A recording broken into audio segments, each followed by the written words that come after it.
हे महादेव, रक्त बीज के आतंक की सूचना तो आपको मिली गई होगी।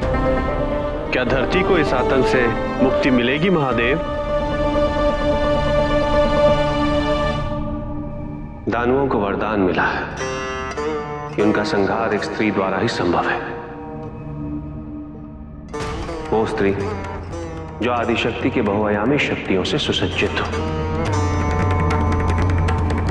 सर्वथा उचित है महादेव। और वे शक्ति माता पार्वती ही तो हैं। मैंने पार्वती को जो तंत्र ज्ञान दिया है, वही तंत्र ज्ञान पार्वती को दानवों का संहार करने में सहायता करेगा।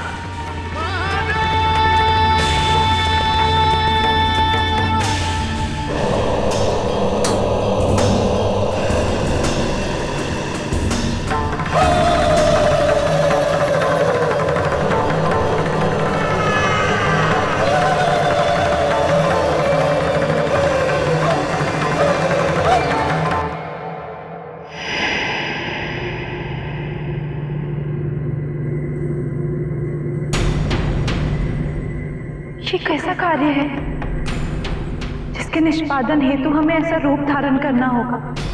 क्या कारण है कि हमें अपने स्वामी के वक्ष पर पांव रखना होगा? नहीं, हम अपने पत्नी धर्म का उल्लंघन नहीं कर सकते।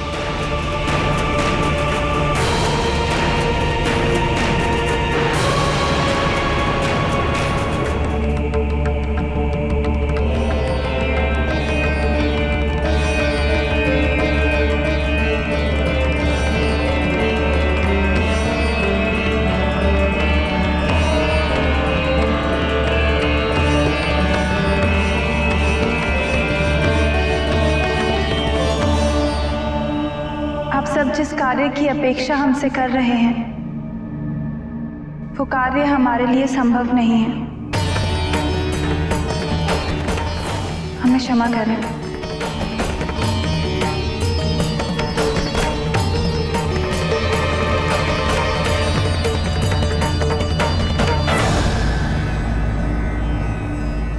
आप तो सर्वज्ञ हैं, त्रिकालदर्शी हैं। आप भली भांति जानते हैं कि हम ऐसा क्यों कह रहे हैं। कृपया हमें विवश मत कीजिए।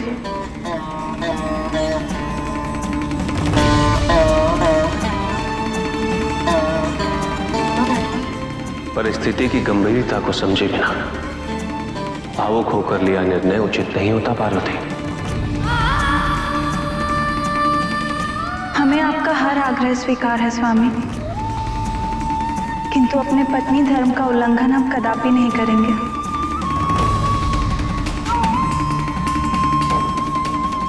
अब हमें कैलाश की ओर प्रस्थान करना चाहिए। सब हमारी प्रतीक्षा कर रहे होंगे।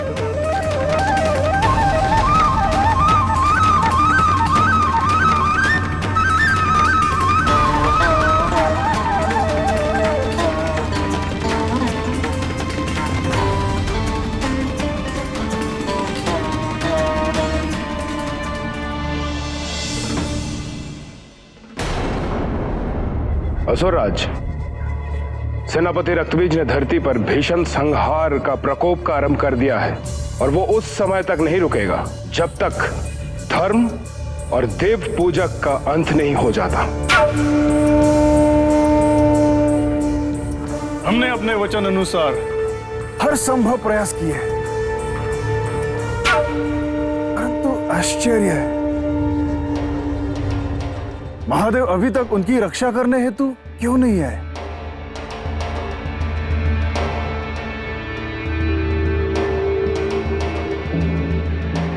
हमारे गुरुदेव शुक्राचार्य के अनुसार महादेव की लीला अद्वितीय, अंतहीन है, अथाह है। वो आएंगे, अवश्य आएंगे और अपने अप्रत्यक्ष और अज्ञात शक्तियों का प्रदर्शन भी करेंगे, जिनसे हम सब अभी तक अनभिज्ञ हैं। असंभव है असुरराज। कदाचित वो हमारी शक्तियों की सूचना पाकर देवताओं की भांति पलायन तो नहीं कर गए हैं? ऐसा होता तो बहुत अच्छा होता, परंतु हमें पूर्ण विश्वास है महादेव अन्य देवताओं के भांति पलायन नहीं कर सकते। ज्ञात रहे असुरराज, हमारा उद्देश्य पार्वती का अपहरण करना है, न कि महादेव के साथ युद्ध करके हमारी शक्तियां व्यर्थ करना। अंततः हमें पार्वती को कामरूप के राज सिंहासन पर विराजमान जो करना है। आप महादेव के आने की सूचना मिलते ही हमें बुला लीजिएगा, हम आपकी सूचना की प्रतीक्षा करेंगे। धूम्रलोचन, चलो।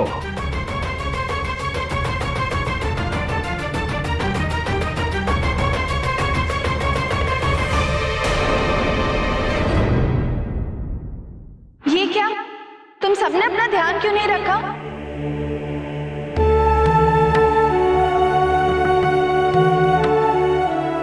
सभी गणप्रेतों को पर्याप्त भोजन कराने का निर्देश हमने तुम्हें दिया था नंदी, किंतु इन्हें देख के तो ऐसा प्रतीत होता है कि ये कई दिनों से निराहार रहे हैं।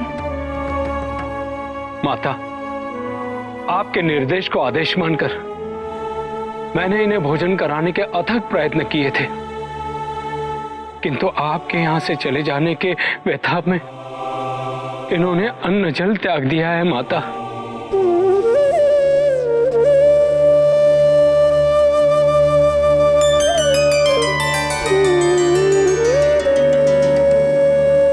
किंतु अब हम लौट आए हैं, अब तो तुम सब भोजन करोगे ना?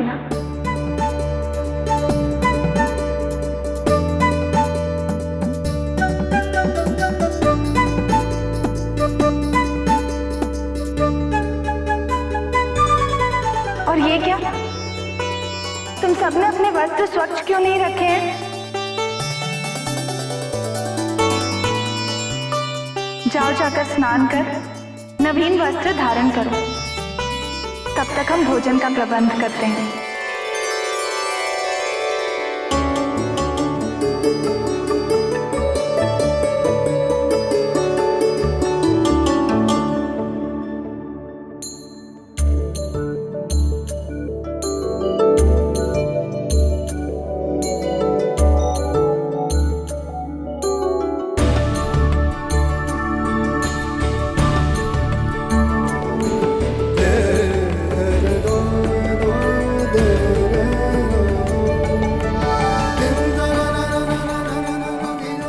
तुमने ये सिद्ध कर दिया पार्वती, ये गृहिणी की अनुपस्थिति से गृह नहीं,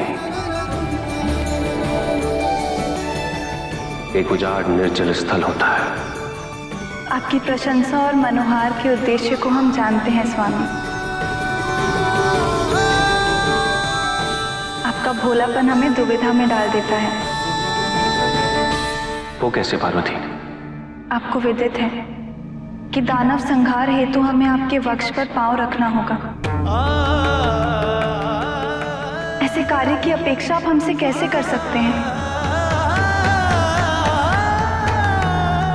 इसका तो ये तात्पर्य हुआ कि आप हमारी मनोस्थिति से अब तक पूर्णतः अनभिज्ञ हैं। नहीं स्वामी, ये दुस्साहस हमसे संभव नहीं है। ये तुम क्या कह रही हो पार्वती? दानव संहार तो आदिशक्ति के पूर्ण अस्तित्व का आधारभूत है। तुम्हारी अस्वीकृति सृष्टि के विनाश का कारण बन जाएगी। क्या तुम्हें यह मान्य है?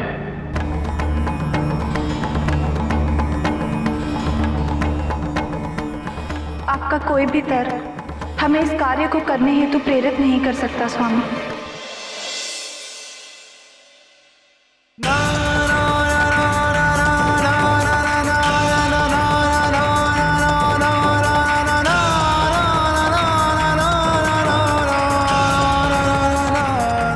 स्त्रीहट के समक्ष सारे तर्क विफल हो जाते हैं।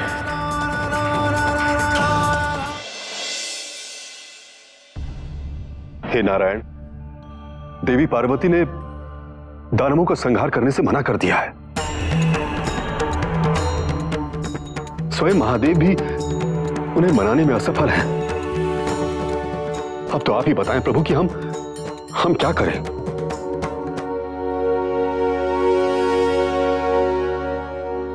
उपाय एक ही है।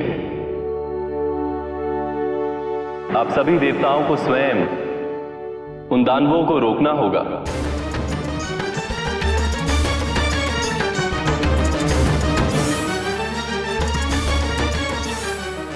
प्रभु, ये कैसा उपाय है? आप भली भांति जानते हैं कि हम रक्तबीज का सामना नहीं कर सकते। रक्तबीज के रक्त की एक भी बूंद जहां पृथ्वी पर पड़ी, वहीं दूसरा रक्तबीज उठ खड़ा होता है। अब तक तो न जाने कितने रक्तबीज उत्पन्न हो चुके होंगे प्रभु। यदि समस्या है तो उसका समाधान भी है। देवराजन, आप देवताओं को 2 टुकड़ियों में विभाजित करें। एक टुकड़ी रक्त बीज के साथ युद्ध करेगी और दूसरी टुकड़ी अदृश्य होकर रक्त बीज का रक्त पृथ्वी पर गिरने से रोकेगी।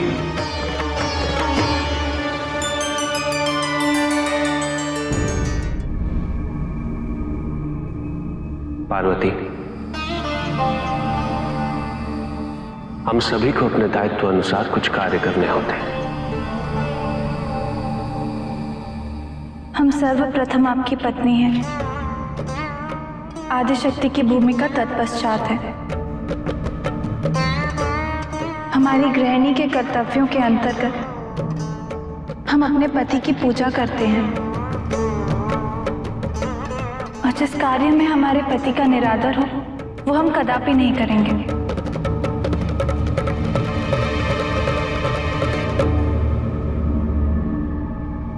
मेरे आग्रह करने के पश्चात भी नहीं?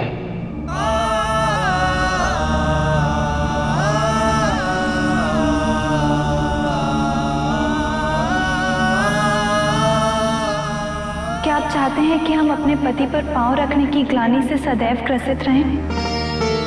पार्वती, मैं तुमसे नहीं। अब यदि हम यहाँ कुछ क्षण और रुके तो आप हमें मनाने के प्रयास करते रहेंगे। हम मानसरोवर की ओर प्रस्थान कर रहे हैं।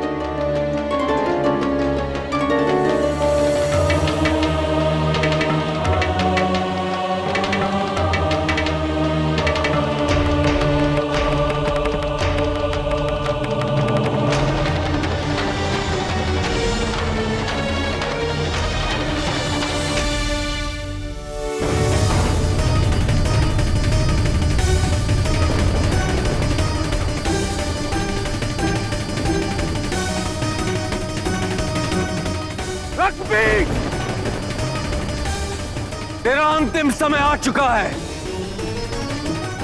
आक्रमण! आक्रमण!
पार्वती, मैं यदि आप पुनः अपने आग्रह की स्वीकृति हेतु यहाँ आए हैं तो हमारा उत्तर अभी। पार्वती, मैं अपने आग्रह की स्वीकृति हेतु यहां नहीं आया हूं। मैं तो एक मां को उसका धर्म, उसकी संतान के प्रति उसके दायित्वों और कार्यों का स्मरण कराने आया हूं। यदि तुम्हें मेरा कथन अनुचित लगे तो मुझे उसी क्षण रोक देना।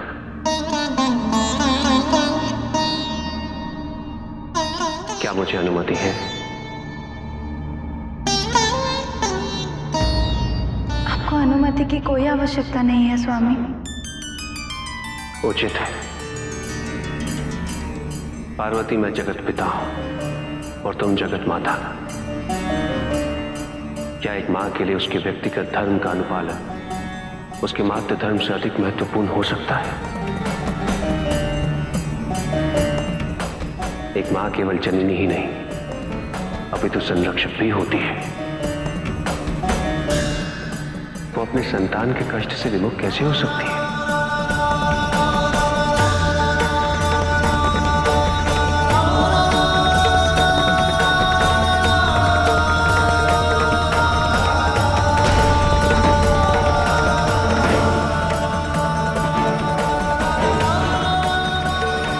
देखो पार्वती,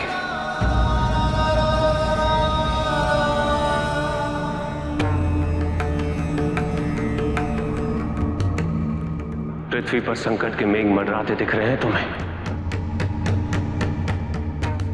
दानवों के अत्याचार से मच रही त्राही त्राही का आभास हो रहा है तुम्हें।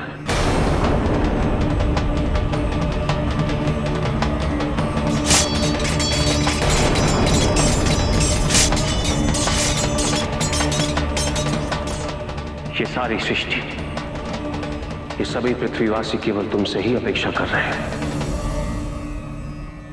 कि तुम ही इन्हें इन अत्याचारों से मुक्ति दिलाओगी। ऐसे समय में एक मां अपने व्यक्तिगत कारणों के आधार पर अपने दायित्व का परित्याग कैसे कर सकती है?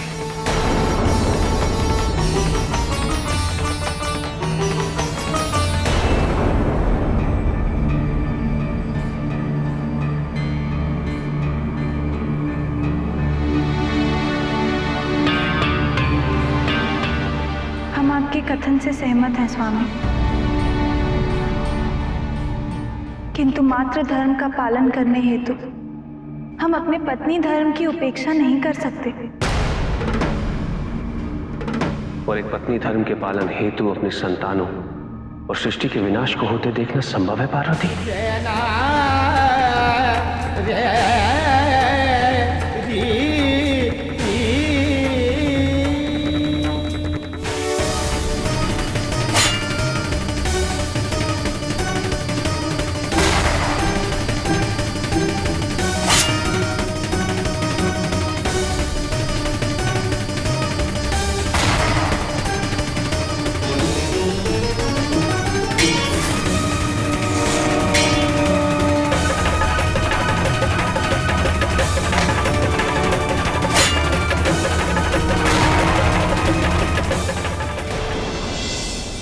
देवताओं ने रक्तबीज से सामना करके अपनी मृत्यु को स्वयं आमंत्रित किया है।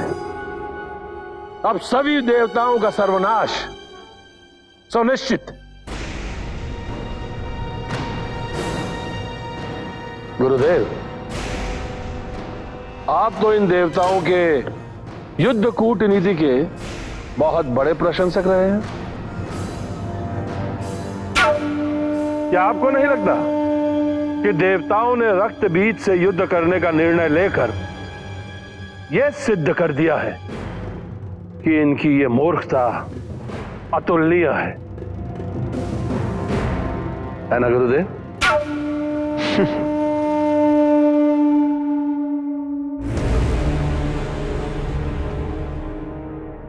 हमारे इस कथन पर ध्यान दो तारकासुर।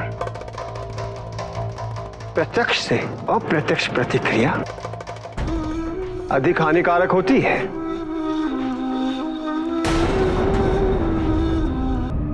पार्वती, एक मां के लिए मातृ धर्म से बड़ा कोई भी धर्म नहीं होता। मां अपनी संतान के संरक्षण हेतु सब कुछ न्यौछावर कर देती।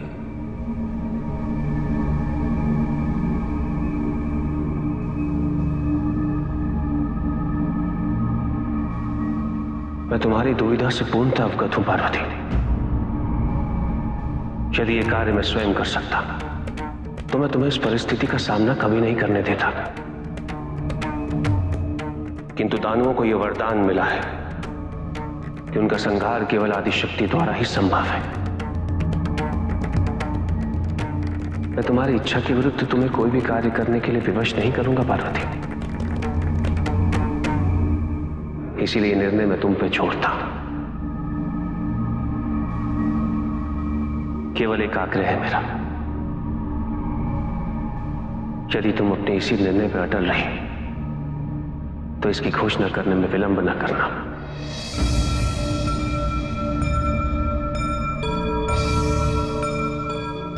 संसार को भी यह ज्ञात हो जाना चाहिए, जिससे वो इस भ्रम में न रहे कि उनकी मां उनकी रक्षा करने हेतु आने वाली है।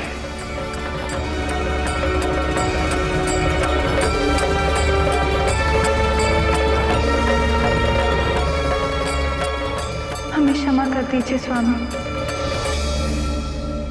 हमने अपने व्यक्तिगत स्वार्थ को जनहित से श्रेष्ठ मान लिया था।